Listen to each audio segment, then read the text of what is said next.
السلام عليكم البنات. اول حاجه نصلوا على الرسول عليه افضل الصلاه والسلام ونبدو لا غوسيت تاعنا. اليوم جبت لكم الكبده تاع الدجاج. شوفوا، الحاجه الاولى نديروا المقله، نديروا فيها الزيت تاعنا يحمى بيان. واش نديروا؟ نجيبوا هذيك الكبده تاعنا اللي بعد ما كنا غسلناها غايه بالماء والخل وخليناها تكطر، ونديروها تتقلى حتى تدي لي هذيك لا كولور الشابه. ومن بعد هنايا نجيب المهرز شي درت فيه، درت الثوم، وهنايا درت الحار. شوفوا انا كان عندي هذا حار بالبزاف، يعني درت غير نص حبه. يعني كل واحد على حسب الرغبه، كاين اللي يبغي الحار بزاف، كاين اللي يبغي غير شويه. وهنايا يعني هذه الدرسه تاعنا.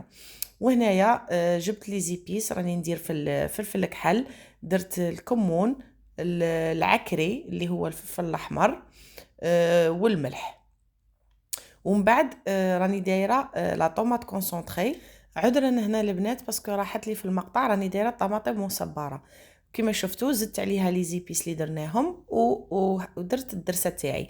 هنايا بعد ما تقلت لي هذيك الكبده ودات هذيك لا كولور الشابه، نجو نقلعوها في طبسي، نقلعوها كاع. وانا هنايا راني دايره، راني موجده البصل اللي ربيته هكا باش نديرو اون صوص للكبده تاعنا. فوالا المقله تاعنا ما نغسلوهاش، تما كاع اللي راه فيها هذاك هو الصح. كيما نقولوا البنه راهي كاع في هذيك المقله. نجي هنايا نحطوا هذاك البصل تاعنا، نديروه يتقلى كيما كتشوفوا حتى يدبال. كي يدبال لي نجي نديروا هذيك الدرسه الحاره تاعنا، الله الله عليها. شوفوا كيفاش خرجت.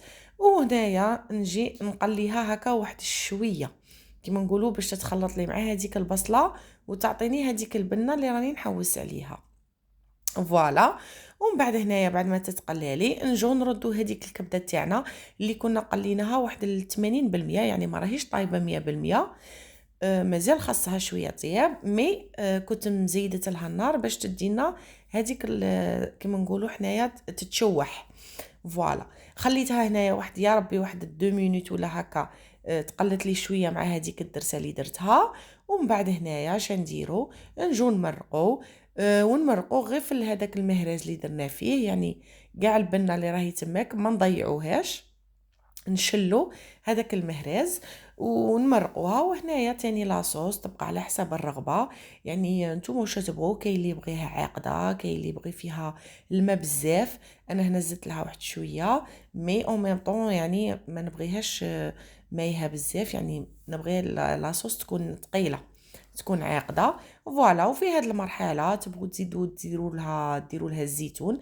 انا صراحه كي يكون عندي الزيتون ندير لها، يعطيها واحد البنه رائعه، يعني بنينه بالبزاف. فوالا. وهذه هي كانت النتيجه النهائيه كما كتشوفوا. شوفوا كيفاش خرجت خاطره، الله الله.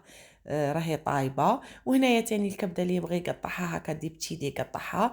انا صراحه خليتها كيما راها ما قطعتهاش. شوفوا لاصوص كيفاش خرجت خاطره. وتجيكم بنينه بالبزاف. انا درت معاها شويه تاع لي فريت، يعني باينه كي نقولوا كبده نقولوا فريت مع طرونش هكا تاع سيترون. وكانت هذه هي وصفه اليوم، ان شاء الله تكون عجبتكم. ما تنسوش خلونا لايك واشتركوا في القناه باش يوصلكم كل ما هو جديد. وشويه دعم من عندكم. مع السلامه.